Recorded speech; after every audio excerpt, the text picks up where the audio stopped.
तो आज हम भारत के राष्ट्रपति पद के बारे में थोड़ी गहराई से बात करने वाले हैं।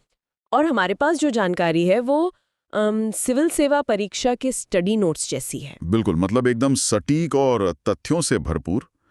तो हमारा काम है इस घनी जानकारी में से वो बातें निकालना जो सच में मायने रखती हैं। और ये समझना कि राष्ट्रपति का पद आखिर है क्या। सिर्फ एक औपचारिक पद या फिर उससे कहीं ज्यादा। बिल्कुल।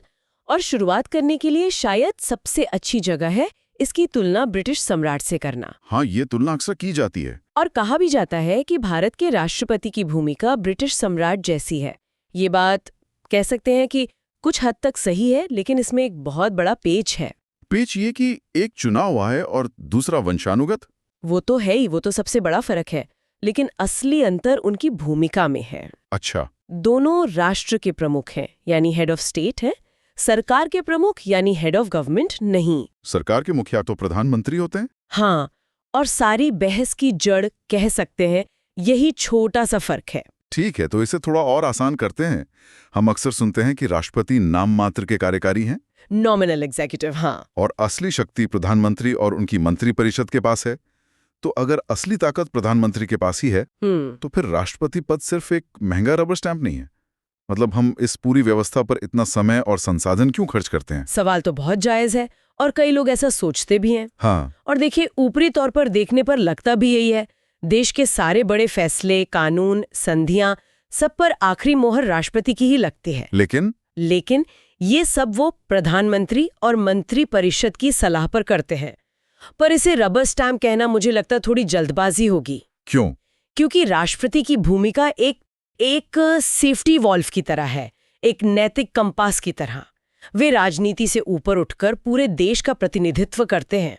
एक सेफ्टी वॉल्व, ये दिलचस्प है। मतलब जब सिस्टम पर ज्यादा दबाव पड़े तो वो उसे संभालते हैं। बिल्कुल, पर इस पर हम आगे और बात करेंगे। पहले ये समझते हैं कि इस पद तक कोई पहुंचता कैसे है। ठीक है। क्योंकि ये कोई आम चुनाव नहीं है जहां आम और आप जाकर बटन दबाते हैं। इसकी प्रक्रिया ही अपने आप में काफी कुछ बताती है। हाँ, इसका चुनाव सीधे जनता नहीं करती, बल्कि एक खास इलेक्टोरल कॉलेज करता है। इलेक्टोरल कॉलेज, हाँ। इसमें लोकसभा और राज्यसभा के चुने हुए सांसद और राज्यों के विधानसभाओं के चुने हुए विधायक वोट डालते हैं। और यहाँ चुने हुए शब्द बहुत महत्वपूर्ण है, जैसा कि हमारे स्रोतों में भी साफ साफ बताया गया है। अच्छा। जो मनोनीत सदस्य होते हैं, जैसे राज्यसभा में 12 सदस्य, जिन्हें राष्ट्रपति खुद मनोनीत करते हैं। हाँ, कला, साहित्य, विज्ञान से। बिल्कुल, वो इस चुनाव में वोट नहीं डाल सकते। ऐसा क्यों? वो भी तो संसद का हिस्सा हैं। इसके पीछे एक बहुत गहरा लोकतांत्रिक सिद्धांत है।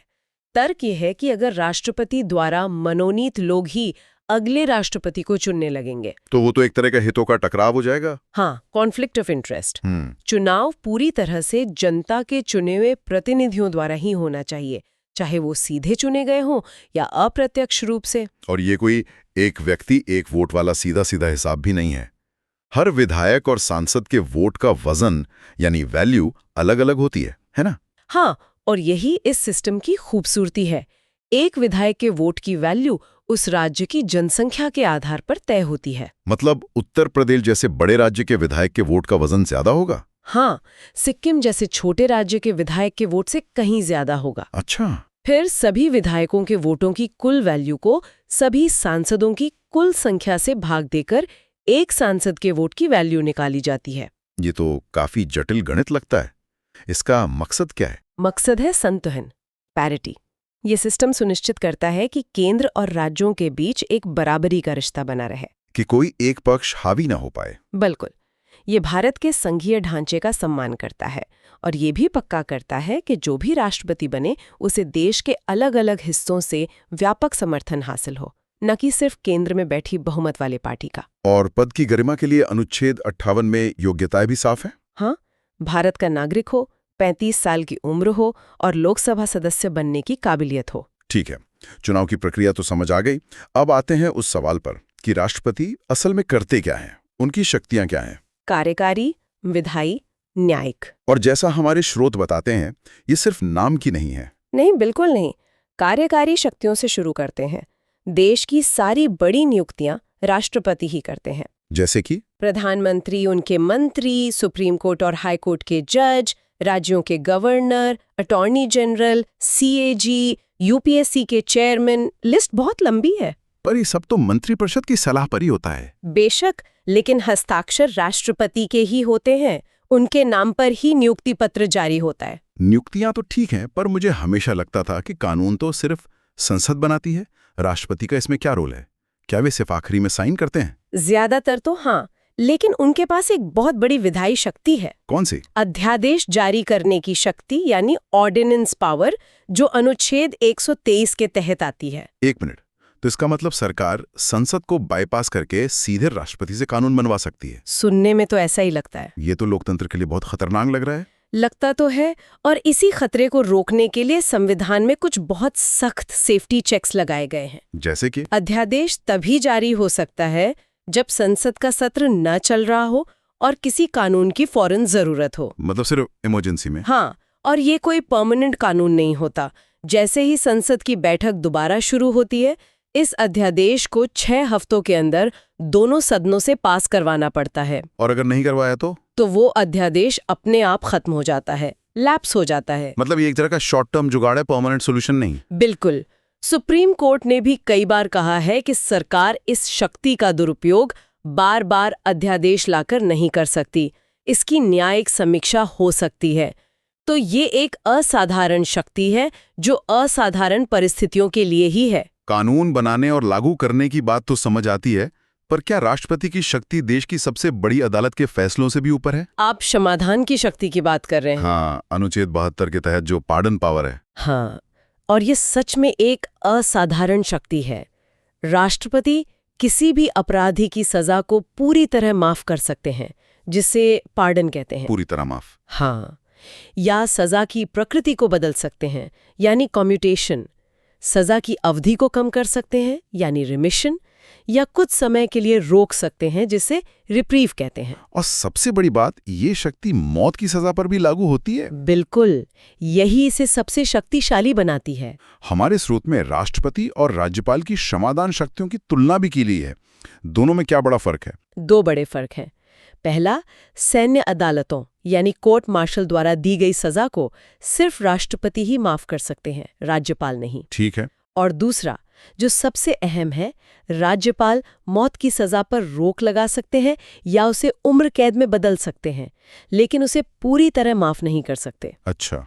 मौत की सजा को पूरी तरह माफ करने की शक्ति सिर्फ और सिर्फ राष्ट्रपति के पास है। इतनी सारी शक्तियां हैं, तो क्या राष्ट्रपति इन्हें अपनी मर्जी से इस्तेमाल कर सकते हैं? मान लीजिए सरकार कोई बिल भेजे और राष्ट्रपति मना कर दें कि मुझे ये बिल पसंद नहीं आया। यहीं पर वीटो पावर की बात आती है। हाँ, वीटो। बिल्कुल। राष्ट्रपति सिर्फ हस्ताक्षर करने वाली मशीन नहीं है। उनके पास विधेयकों के संबंध में 3 तरह की वीटो शक्तियां हैं। पहली कौन सी है? पहली है एब्सोल्यूट वीटो, जिसमें वे बिल पर अपनी सहमति देने से साफ मना कर सकते हैं। मतलब बिल वहीं खत्म? हाँ, वो बिल वहीं खत्म हो जाता है, कानून नहीं बन पाता। लेकिन ऐसा होता कब है? क्या कोई राष्ट्रपति चुनी हुई सरकार के बिल को सीधे सीधे खारिज कर सकता है? आमतौर पर ऐसा नहीं होता। ये शक्ति ज्यादातर प्राइवेट मेंबर बिल के लिए इस्तेमाल होती है, जो किसी मंत्री ने नहीं बल्कि एक सामान्य सांसद ने पेश किया हो। हाँ, या फिर ऐसी स्थिति में जब कोई बिल पास तो हो गया, लेकिन राष्ट्रपति के पास पहुंचने से पहले ही सरकार गिर गई और नई कैबिनेट ने उस बिल को खत्म करने की सलाह दे दी। ठीक है। दूसरा वीटो कौन सा है? दूसरा है सस्पेंसिव वीटो। इसमें राष्ट्रपति बिल को खारिज नहीं करते, बल्कि उसे कुछ सुझावों के साथ या बिना सुझावों के संसद को पुनर्विचार के लिए वापस भेज देते हैं। अच्छा, मतलब एक तरह से सरकार को अपने फैसले पर दोबारा सोचने का मौका देना। बिल्कुल, लेकिन अगर संसद उस बिल को दोबारा पास करके भेज दे, चाहे बदलावों के साथ या बिना बदलावों के, तब राष्ट्रपति को उस पर हस्ताक्षर करने ही पड़ते हैं। तब वो बाध्य हैं। और तीसरा, जो मुझे सबसे दिलचस्प लगता है, वो है पॉकेट वीटो। हाँ, पॉकेट वीटो असल में राष्ट्रपति का साइलेंट सुपर पावर है। वो कैसे? इसमें राष्ट्रपति बिल पर हाँ या ना कुछ नहीं कहते, बस उसे अपनी जेब में डाल लेते हैं। मतलब ऐसी कोई समय सीमा नहीं दी गई है कि राष्ट्रपति को कितने दिन में बिल पर फैसला लेना है। इसका कोई मशहूर किस्सा भी है ना, जब इसका इस्तेमाल हुआ हो? बिल्कुल, इसका सबसे प्रसिद्ध उदाहरण है 1986 का। ज्ञानी जेल सिंह। हाँ, जब राष्ट्रपति ज्ञानी जेल सिंह ने राजीव गांधी सरकार द्वारा पारित विवादास्पद Indian post office amendment bill पर पॉकेट वीटो का इस्तेमाल किया था। उस बिल पर काफी विवाद था कि वो प्रेस की आजादी और निष्ठा का हनन करता है। बहुत ज्यादा। तो ज्ञानी जैल सिंह ने उस पर कोई फैसला ही नहीं लिया और वो बिल वहीं का वहीं रह गया। यह दिखाता है कि कैसे एक नाममात्र का प्रमुख भी एक शक्तिशाली सरकार को उसके रास्ते में रोक सकता है। सही बात है। लेकिन इन वीटो शक्तियों पर भी एक बड़ी सीमा है। संविधान संशोधन विधेयकों पर राष्ट्रपति कोई वीटो इस्तेमाल नहीं कर सकते। सही का? एकदम सही। 24वीं संविधान संशोधन 1971 के बाद ये अनिवार्य कर दिया गया है कि अगर संसद कोई संविधान संशोधन विधेयक पास करती है तो राष्ट्रपति को उस पर अपनी सहमति देनी ही होगी। हाँ, देनी ही होगी, कोई दूसरा विकल्प नहीं है। ये संसद की सर्वोच्च विधायी शक्ति को दिखाता है। और सबसे बड़ा नियंत्रण, अगर राष्ट्रपति ही संविधान का उल्लंघन करने लगे तो तब क्या होता है? तब आता है महाभियोग यानी इम्पीचमेंट का प्रावधान। अनुच्छेद 61। हाँ, अनुच्छेद 61 में महाभियोग की प्रक्रिया दी गई है, जो राष्ट्रपति पर सबसे बड़ा और सबसे कठोर नियंत्रण है। यह प्रक्रिया संविधान के उल्लंघन के आधार पर शुरू की जा सकती है। और इसे शुरू करना आसान नहीं है। बिल्कुल नहीं। संसद का कोई भी सदन इसे शुरू कर सकता है, लेकिन इसके लिए बेहद कड़े नियमों का पालन करना पड़ता है। जैसे दोनों सदनों से 2/3 के विशेष बहुमत से प्रस्ताव पास होना जरूरी है। हाँ, और ये प्रक्रिया इतनी मुश्किल इसीलिए बनाई गई है कि इसका राजनीतिक दुरुपयोग न हो सके। और शायद यही वजह है कि आज तक भारत के किसी भी राष्ट्रपति पर महाभियोग नहीं चलाया गया है। एक भी नहीं। तो हमने चुनाव, शक्तियां और नियंत्रण सब देख लिया। अब वापस उसी सवाल पर आते हैं जो मैंने शुरू में पूछा था कि क्या राष्ट्रपति सिर्फ एक रबर स्टैंप है? हाँ, इन सब शक्तियों और नियंत्रणों के बाद उनकी असल स्थिति क्या है? इस सवाल का जवाब हमें 1970 के दशक के 2 संविधान संशोधनों में मिलता है। 42वां और 44वां? हाँ, 1976 में 42वें संशोधन ने राष्ट्रपति को मंत्रिमंडल की सलाह मानने के लिए पूरी तरह बाध्य कर दिया था।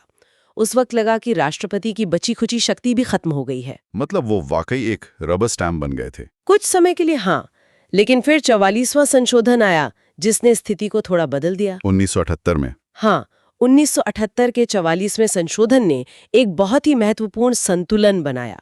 इसने राष्ट्रपति को एक शक्ति वापस दी। कौन सी? वो मंत्रिपरिषद की सलाह को एक बार पुनर्विचार के लिए वापस भेज सकते हैं। तो सरकार को कह सकते हैं कि एक बार फिर सोच लो। बिल्कुल। ये सुनने में एक छोटी सी बात लगती है, पर राजनीतिक तौर पर इसका बहुत बड़ा मतलब हो सकता है। बहुत बड़ा मतलब। ये राष्ट्रपति को एक मौका देता है कि वो सरकार को उसके फैसले के नफा नुकसान के बारे में आगाह कर सकें, एक सार्वजनिक बहस छेड़ सकें और जल्दबाजी में लिए गए फैसलों को रोक सकें। हाँ, हालांकि अगर मंत्रिपरिषद दोबारा वही सलाह भेजती है तब राष्ट्रपति उसे मानने के लिए बाध्य है। लेकिन वो एक मौका बहुत कीमती है। बहुत। इसका एक बेहतरीन उदाहरण राष्ट्रपति KR नारायणन ने पेश किया था। हाँ, जब उन्होंने कैबिनेट की सिफारिश लौटा दी थी। एक नहीं, 2 बार। जब उत्तर प्रदेश और बिहार में राष्ट्रपति शासन लगाने की बात थी, उनके इस कदम से एक बहुत ही स्वस्थ परंपरा स्थापित की। तो निष्कर्ष ये है कि बिना तो पूरी तरह से एक रबर स्टैंप है और ना ही एक अमेरिकी राष्ट्रपति की तरह पूर्ण शासक। उनकी असली भूमिका सलाह देने, प्रोत्साहित करने और चेतावनी देने की है। बिल्कुल। उनकी असली शक्ति उनके पद की गरिमा, उनके अनुभव और उनके नैतिक अधिकार में है। एक तरह से देश की अंतरात्मा के रक्षक। हाँ, ये बहुत अच्छा तरीका है इसे कहने का। जब देश में कोई राजनीतिक संकट आता है या कोई विवादास्पद मुद्दा उठता है तो सबकी नजरें राष्ट्रपति भवन की तरफ होती हैं। उनका एक छोटा सा कदम या एक बयान पूरे राजनीतिक माहौल को बदल सकता है। तो आज की इस बातचीत से हमने भारत के राष्ट्रपति की बहुआयामी भूमिका को समझा। वो एक नाम मात्र के प्रमुख हैं जिनके नाम पर देश चलता है, लेकिन उनके पास अध्यादेश, क्षमादान और वीटो जैसी ठोस शक्तियां भी हैं जो भारतीय लोकतंत्र में एक जरूरी संतुलन बनाती हैं। वो मंत्रिपरिषद की सलाह से बंधे हैं, लेकिन सलाह लौटाने की शक्ति उन्हें एक महज औपचारिक प्रमुख से कहीं ज्यादा बनाती है। राज जैसा, जो पूरी तरह वंशानुगत और काफी हद तक प्रतीकात्मक है। यह इन दोनों के बीच का एक अनूठा भारतीय मॉडल है। बिल्कुल। और इस पर सोचने के लिए एक आखिरी विचार ये हो सकता है, आज के इस तेज और अक्सर बंटी हुई राजनीति में क्या भारतीय राष्ट्रपति की स्थिरता लाने वाले और राष्ट्र की अंतरात्मा के रक्षक की भूमिका पहले से कहीं ज्यादा महत्वपूर्ण हो गई है, भले ही वो सीधे तौर पर कार्यकारी शक्ति का इस्तेमाल न करते हों?